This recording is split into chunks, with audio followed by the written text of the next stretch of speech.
I can't believe I forgot to bring that.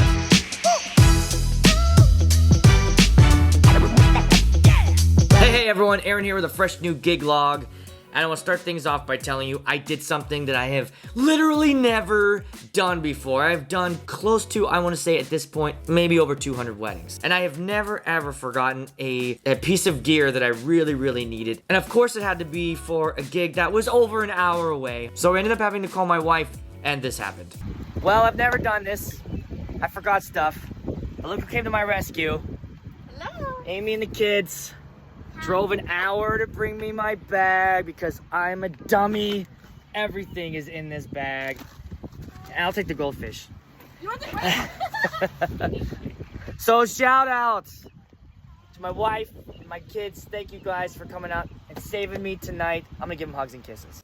They did make the most of the trip because my son is super into Godzilla, and at Mankato where I was, they had this big Godzilla statue, so they ended up going there and they made a time of it. I don't know if you guys saw this on Instagram a couple weeks ago, maybe a little bit longer than that. I did my first ever baby scratch at a wedding. I've been trying to incorporate this technique more and more. Now, what's interesting, I was talking to my buddy Kev, do people notice? Do they notice that we're beat matching? Do they notice that we're mixing? Do they notice the wordplay? I will say that what's interesting is I feel like sometimes in the moment, people aren't like, oh shit! Maybe not everybody notices, but what they do notice, and I will say this, and what I'm gonna do later on in the video is I'm going to play some live mixing that I did at a wedding.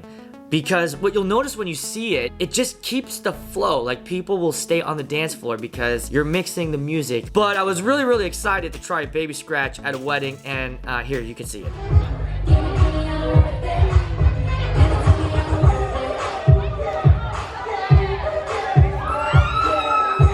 Anyways, that was just something that I was, practicing a lot at the house, and my heart was racing. I want to talk about a couple things I feel like the venue can do to help us make the night feel a little bit better. And the first thing is something that I noticed kills a dance floor immediately. Like, literally kills the dance floor. And it happened at my wedding 2 times. I'm gonna give you a chance to take a guess in the comments what you think this thing is that kills your dance floor immediately. I'll give you the top 3. Number 3 is a shitty request that came in from the couple, right? You're just raging and they come up, and this has happened where I had a great dance and the bride comes up and goes, will you play some Creed?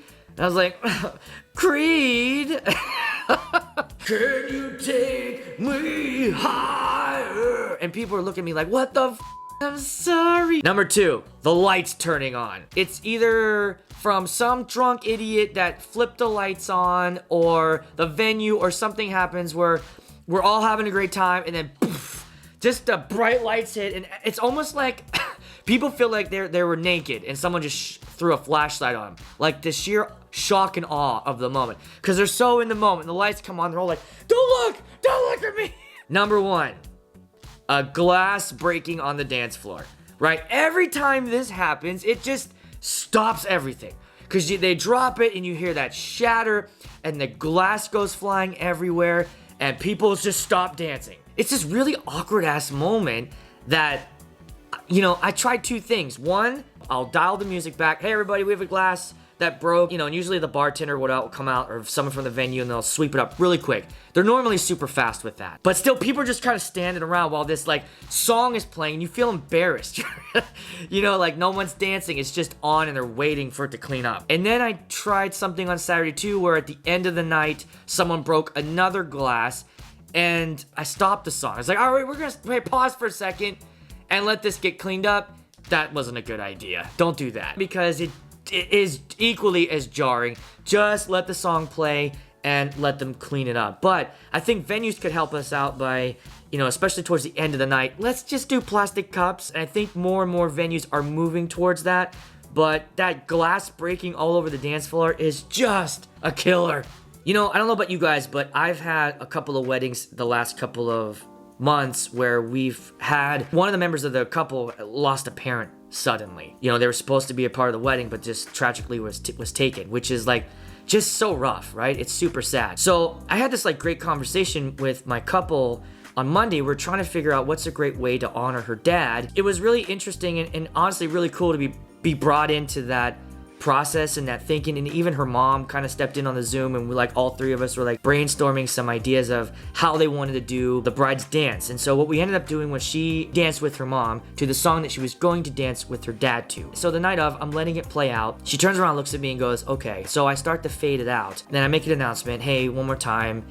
And then as that's sort of happening, more of her family members walk onto the dance floor, and then they all start kind of, hugging in the middle of the floor. Instead of fading the song out all the way, I just kind of brought it back up because they were still having a moment. Then I dropped their opening song, and it just like flooded the dance floor. They wanted to do Night Fever by the Bee Gees, which, by the way, I'm adding that shit to my rotation. That song was a banger. And so I have a packed dance floor with people, and it's kind of emotional. I knew exactly what song to play right after that. It's a song I have not played in a long time, but I mixed Night Fever right into We Are Family. Like, I could tell it was like this release valve. People were just like, they were shouting out the lyrics to the song, We Are Family. We are family.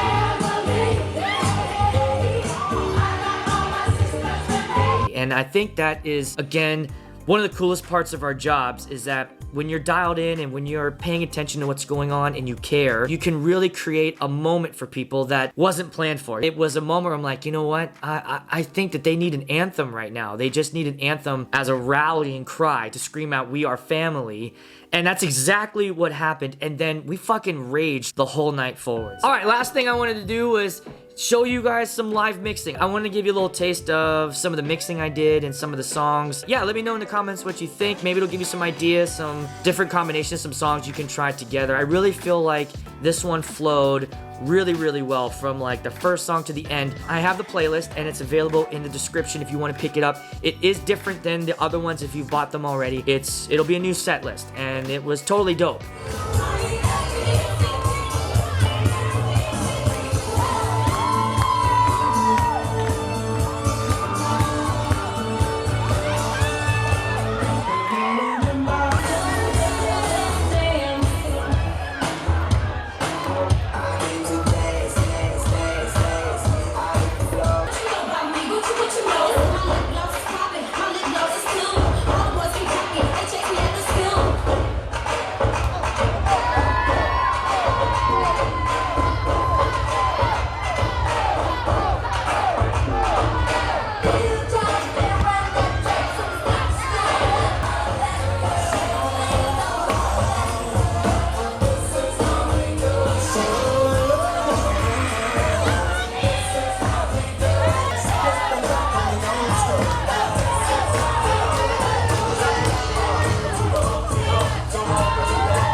Taste me how to do it. Taste me how to do it. Taste me how to do it. Taste me how to do it.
All right, I'm cutting in to explain what happened here. This girl, I didn't even notice right away, but she saw, like, did this. She's in her head thinking, like, I'm gonna go up and ask the DJ so I can go up there and fuck around with his gear. So she actually comes up to me, and you see, and she's like, hey, can I this? And I look at her and I pull my headphones. I'm like, I'm what? She goes, I wanna scratch. I'm like, yeah, get the fuck out of here. And then her friend comes over, and she's like, he won't let me scratch. And then the friend looked at me, and I looked at her like, get her out of here.